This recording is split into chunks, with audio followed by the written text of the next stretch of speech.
Assalamualaikum warahmatullahi wabarakatuh. Kami dari kelompok 4 untuk memenuhi tugas mata kuliah pembelajaran IPS semester 4 yang diampu oleh Bapak Sukarman MM. Sebelumnya perkenalkan, nama saya Dinda Nur Aulia. Dan saya Mila Lenasari.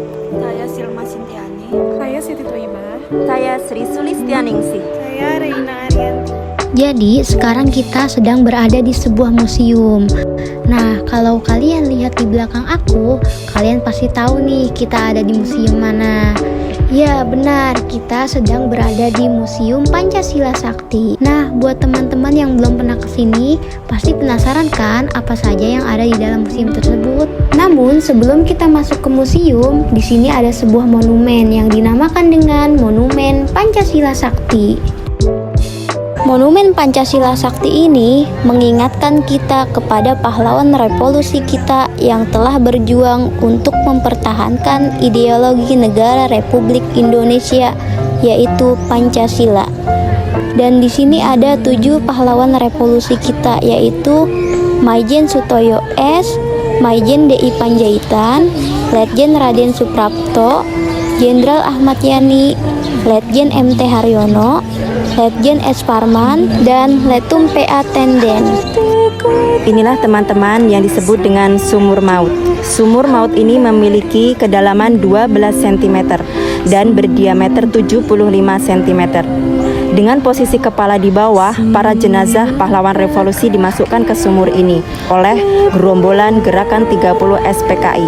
Lalu menutup sumur tersebut dengan timbunan batang pisang, sampah secara berselang-seling beberapa kali, dan terakhir sumur tersebut ditutup dengan tanah di atasnya.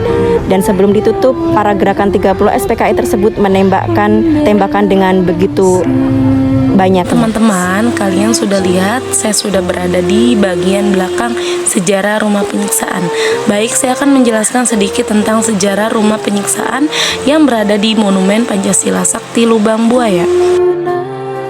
Teman-teman, pada saat terjadinya pemberontakan Serambi, rumah ini digunakan oleh gerombolan G30 PKI sebagai tempat penyiksa para perwira TNI.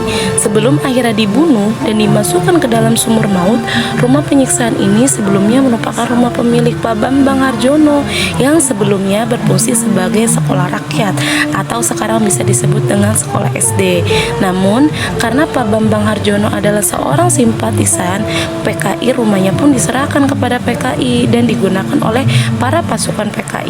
Kalian lihat di dalam rumah ini dapat dilihat diorama penyiksaan, di mana diorama ini menggambarkan penyiksaan para korban perwira TNI yang diculik masih dalam keadaan hidup. Mereka itu adalah Mayor Jenderal TNI Raden Sueparto, Mayor Jenderal TNI Siswando Parman, Brigjen TNI Swetojo Siswo Miharjo, dan Letu Civire Andrea. Tidak jauh dari rumah penyiksaan, tempat berikutnya adalah rumah kecil yang dijadikan sebagai pos komando. Sebelumnya adalah rumah pemilik seorang penduduk di daerah Lubang Buaya yang bernama Bapak Sueb. Pada waktu meletusnya G30 SPKI pada tahun 1965, rumah ini dipakai oleh pimpinan gerakan yaitu Letkol dalam rangka mempersiapkan penculikan terhadap 7 jenderal TNI AD. Pos komando ini masih dipertahankan keasliannya teman, sampai isi rumahnya pun sebagian besar masih asli loh teman. Seperti tempat tidur, kemudian meja, kursi, balai. Oke teman-teman, untuk spot selanjutnya di sini ada dapur umum, di mana rumah ini pada tanggal 1 Oktober 1965 digunakan sebagai dapur umum bagi para anggota pasukan pemberontak G30 SPKI. Oke, kita masuk ke dalam ya. Juga ya sebelum kita masuk ke dapur umum. Jadi mungkin ada yang bertugas di sini. Nah, tapi di sini ada sebuah kamar nih teman-teman nih. Entah ini digunakan untuk apa nih? Mungkin untuk tempat peristirahatan atau apa, kan? Oke, di sini juga ada tersedia sebuah lemari nih.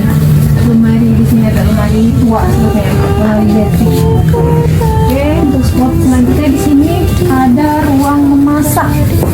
Ada ruang memasak. Di sini ada tempat sepertinya, ada tempat untuk digunakan untuk menyimpan piring, gelas, juga ada drum yang mungkin digunakan untuk memasak air.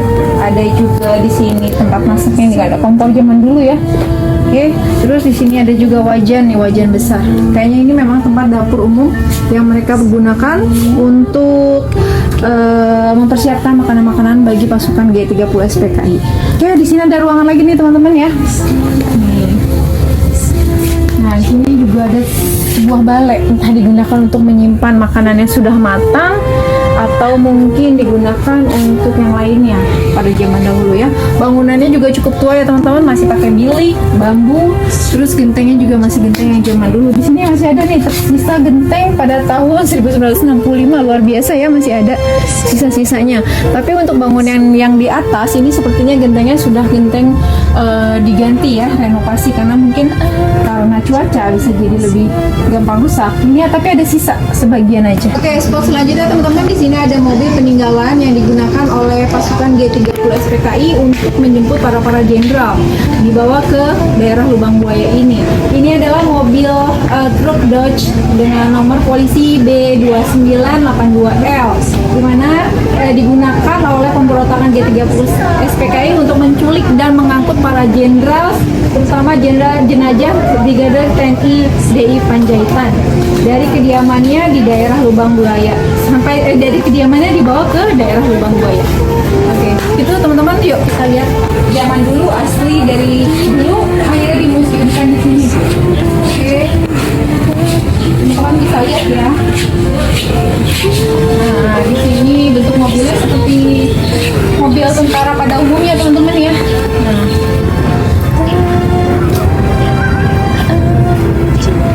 di mana jenderal-jenderal dinaikkan secara paksa, dibawa ke dalam truk dari kediamannya masing-masing, dijemput satu persatu dan dibawa ke daerah Lubang Buaya ini menggunakan mobil truk.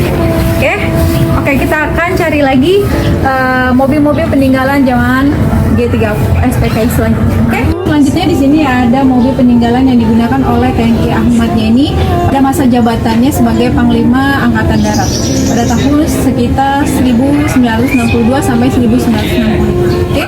Nah, selanjutnya kita ada mobil yang selanjutnya.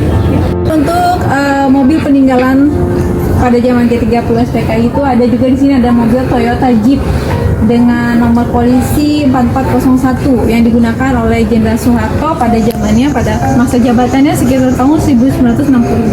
Untuk selanjutnya di sini ada mobil dengan tipe PCMK2. Ini mobil yang membawa pahlawan MT Haryono dari Markas Besar Angkatan Darat ke makam pahlawan Kalibata. Ini adalah spot mobil terakhir yang ada di museum. Teman-teman, kita udah sampai di ujung Paseban.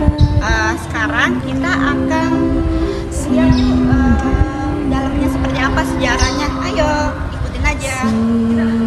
Baik, kita sudah memasuki ruang pemberontakan 30 SPKI, sebuah peristiwa yang terjadi pada 1 Oktober 1965 yang menyebabkan 7 perwira TNI AD beserta beberapa orang lainnya dibunuh dalam suatu usaha. Kini pahlawan hati, pembela bangsa sejati, telah gugur pahlawanku, tunai sudah janji bakti. Satu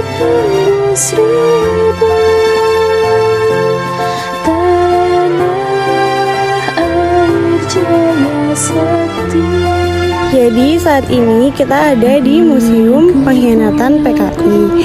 Museum ini didirikan untuk mengenang kejadian G30 SPKI.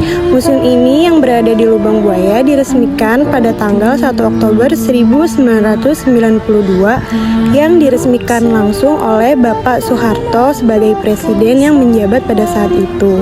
Di museum ini terdapat kurang lebih 34 diorama yang menceritakan kisah pengkhianatan PKI kala itu. Selain itu, di sini juga terdapat koleksi berupa benda-benda bersejarah ketika kejadian peristiwa G30 SPKI itu meletus. Sudah janji bakti, gugur satu tembus ribu, tanah air jaya sakti, gugur bungaku di taman bakti di hari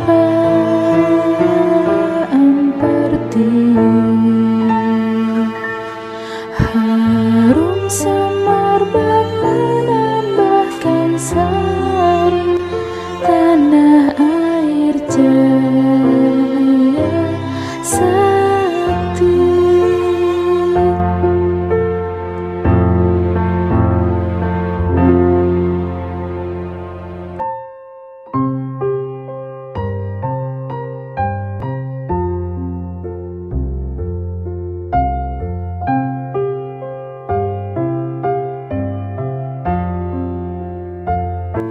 Betapa hatiku takkan pilu, telah gugur pahlawanku. Betapa hatiku takkan sedih, hamba ditinggal sendiri. Siapakah kini pelipur lara nan setia dan perwira? Siapakah kini pahlawan hati, pembela bangsa sejati? Telah gugur pahlawanku, tunai sudah janji bakti, gugur satu tembus ribu, tanah air jaya sakti, gugur bungaku di taman bakti di hari pertiwi, harum semerbak menambahkan sari tanah air jaya sakti. Telah gugur pahlawanku, tunai sudah janji bakti, gugur satu tembus ribu, tanah air jaya sakti, gugur bungaku di taman bakti di hari pertiwi, harum semerbak menambahkan sari tanah air jaya sakti.